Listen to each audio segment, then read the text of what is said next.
Hello there, welcome back to Legends with Derka, where today we're showing off the seemingly lackluster German Tier 8 cruiser, the Roon. Largely, this ship seems to be a bit of a disappointment to most of the player base after playing the Hipper at Tier 7, but today I'll give you some pointers and we can see how we can get the most out of this cruiser. Let's go check her out.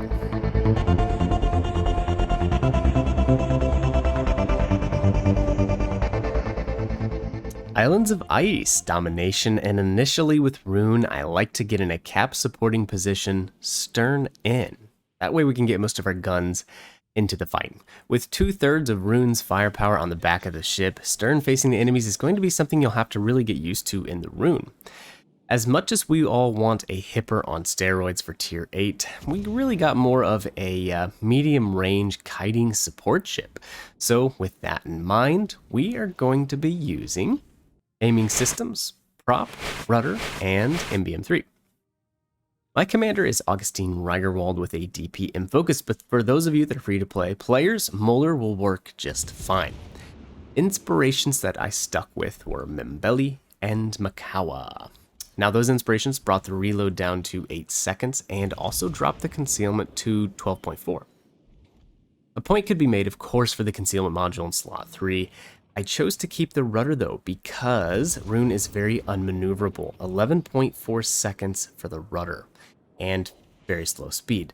Roon is not going to be winning any races, but that 40% off of the rudder shift gives you the ability to wiggle out of shots at 10 or 15 kilometers and can help you preserve your health. So why is Roon a bit of a disappointment for us? Well, I think it's just such a stark contrast to Hipper at Tier 7.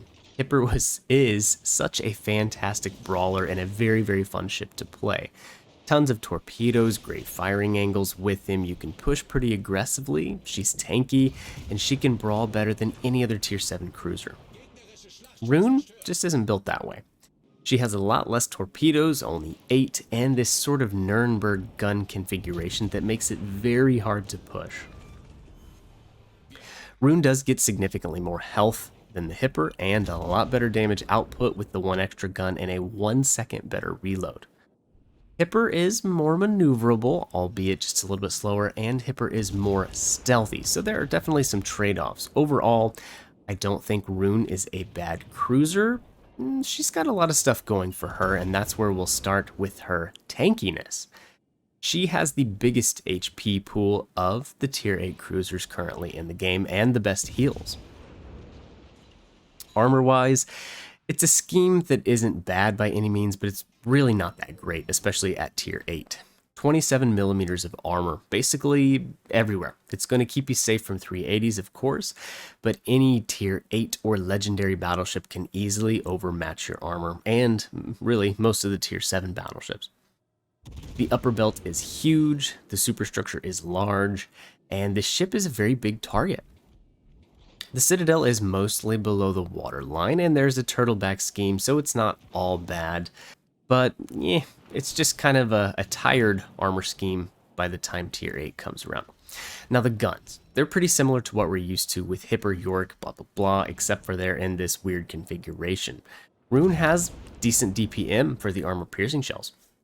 If you have all 9 guns on target, an 8-second reload, and 6,000 damage per shell, you can see how you can put the hurt on the reds. The HE shells, well, they're German. They're not very great. They have low alpha damage, but at least they get quarter pin, meaning you can pin 50 millimeters of armor.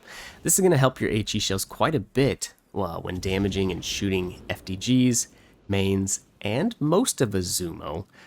50 millimeters is a pretty important threshold. Soyuz, of course, with the massive 60 millimeter deck of armor, it's not going to help you much there.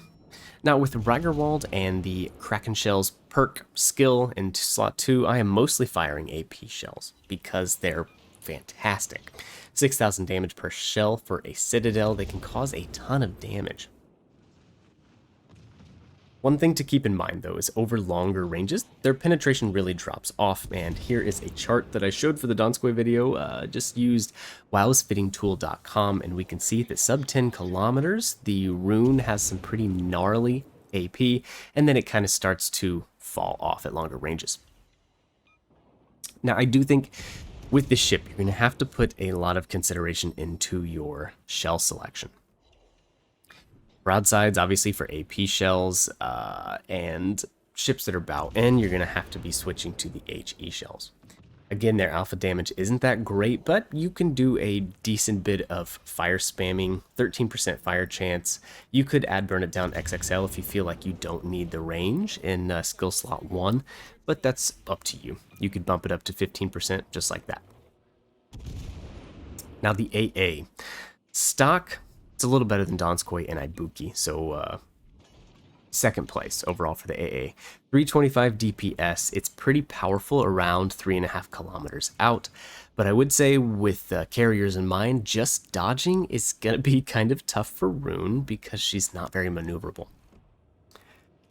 Speaking of, 32.5 knots top speed, that is the slowest of the tier 8 cruisers, and also the worst rudder shift.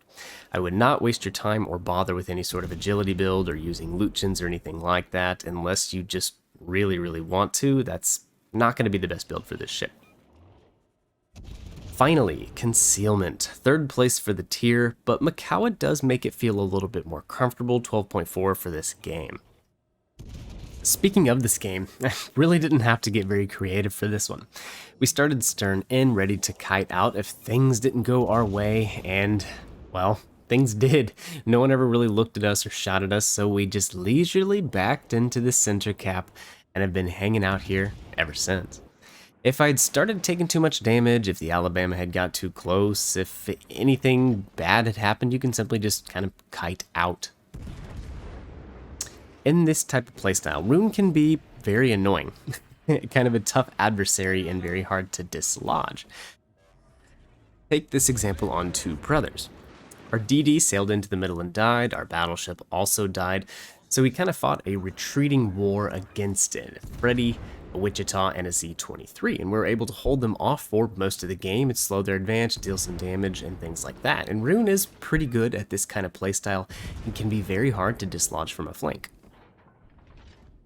Another example of how Roon can excel is here, getting onto a flank early. If uncontested, having a red's flank can allow you to rack up some pretty good damage numbers very quickly. The A cap over here on Sleeping Giant is a perfect place to get Roon in early, and you can be really hard to get out of there. So, like mentioned, Roon's playstyle is not really aggressive. You're mostly going to be playing from medium to longer ranges, just going back to that armor scheme, not being robust enough to handle any battleship rounds, or concentrated fire from multiple ships. With the little bit of mobility we added for the rudder, it does make it easier to wiggle out of shots and bring the bow of the ship back around to use the front guns. As a support ship, you're going to have the best games with a lot of support, perhaps someone to tank for you and to spot for you so that you don't get focused. It can make life pretty easy. Like in this game, we've just been kind of chilling and shooting. In the role of DD hunting and winning games, I think Roon falls behind some of the other nations. Now, she does have a really good 2-minute sonar with a 5.6 kilometer range. It's very powerful, and destroyers might unexpectedly get caught in it from time to time if they're not paying attention or they're smoked up or something like that. On that note, I think she's an acceptable DD hunter if the need arises. This is, of course, a pretty quick reload for a heavy cruiser, and these shells can do a ton of damage. I would say, aside from the splash damage and breaking modules with the high explosive shells, you might as well keep AP loaded when targeting destroyers, given the significantly better shell damage numbers. If you catch a DD in a turn and get a full pin or two, it could result in a lot more damage. Remember that an armor-piercing shell, it's going to be 10% of the damage if you overpin a destroyer if the shell flies right through the ship without arming, and it would be 33% for a full pin without a citadel, which you could get if the destroyer was angled properly with an armor-piercing shell. Overall, while the Hipper is way more fun in my eyes, I have an affinity for that ship. I really enjoy the Hipper. Roon's not a bad cruiser. I definitely see why there's reason to complain about her, but it's not a bad cruiser. I would, however, say that I see Donskoy and the Buffalo as the superior tier 8s by a pretty decent margin. So if you're on the fence about which tech tree tier 8 you should go for, I really think the American and the Soviet heavy cruisers are better. Not only at dealing damage, but hunting destroyers, winning games, yada yada yada. I am, of course, curious what you guys think of Roon so far, and tier 8 in general. So far, I'd say I feel like none of these ships have really blown me away or out of the water by being particularly powerful or super fun or super good or anything like that.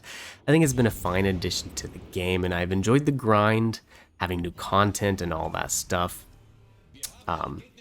Yeah. Well, just one little Minotaur left on the enemy team.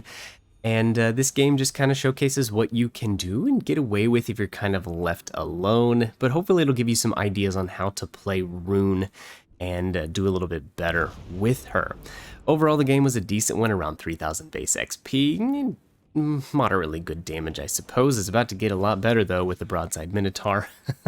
But anyways, I appreciate you guys watching. Be sure to smash that like button. That would help me out a lot. And subscribe for future videos so that you don't miss anything. All right, I'll catch you in the next one. See ya.